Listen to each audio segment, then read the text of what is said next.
Ça s'appelle Le chat n'a que faire des souris mortes parce que c'est une phrase de Méphisto dans Faust qui dit «Moi je suis comme le chat qui ne se soucie guère des souris mortes».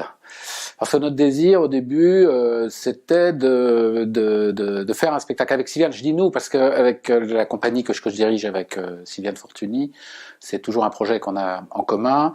On voulait faire un spectacle autour du mythe de Faust et en particulier du Maître et Marguerite qu'on avait lu, et puis comme on avait pas mal travaillé en Russie, il y avait quelque chose qu'on aimait bien là-dedans.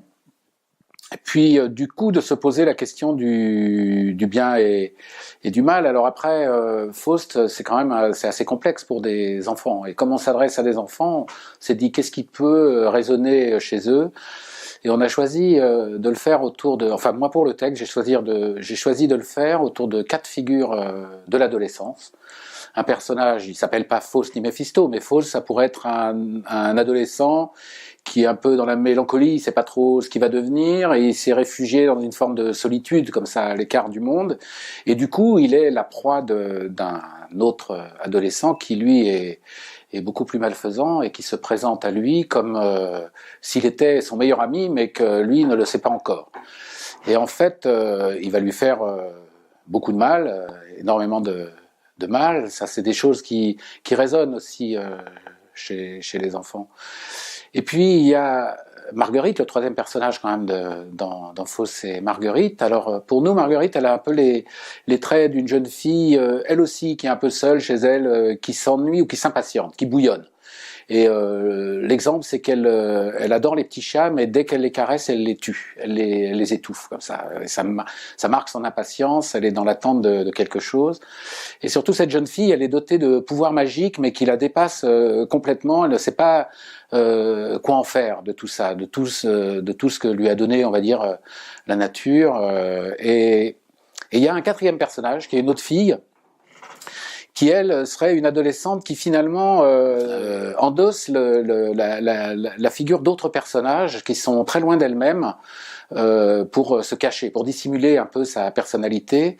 Et du coup, elle interprète dans le spectacle, enfin dans le texte, un peu tous ces personnages qui composent l'aréopage du diable. Dans Maître et Marguerite, le diable, il est là avec tout un aréopage de personnes, d'animaux aussi, voilà, on va dire.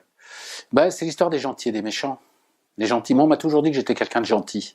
Mais en fait, quand on dit à quelqu'un qu'il est gentil, c'est pas forcément un compliment. Hein. Ça aide pas beaucoup dans la vie, ça. Surtout quand on est adolescent ou enfant, quand on dit lui c'est un gentil garçon, il a les cheveux bouclés, il a un sourire qui peut pas lui... En fait, ça aide pas beaucoup. Ça aide pas beaucoup auprès des filles en particulier.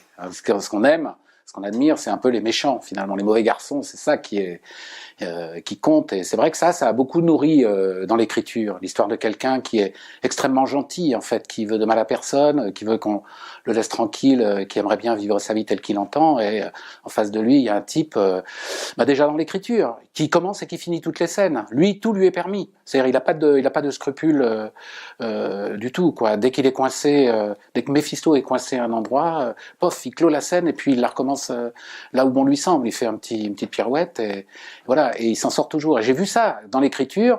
Le personnage de l'autre, parce qu'il s'appelle l'autre, Faust, lui, je m'en sortais jamais, quoi. C'est-à-dire, j'arrivais jamais à lui faire démarrer des situations, et puis à lui faire conclure. C'était toujours l'autre, parce que on va dire, c'est facile d'écrire les rôles des méchants. On surprend.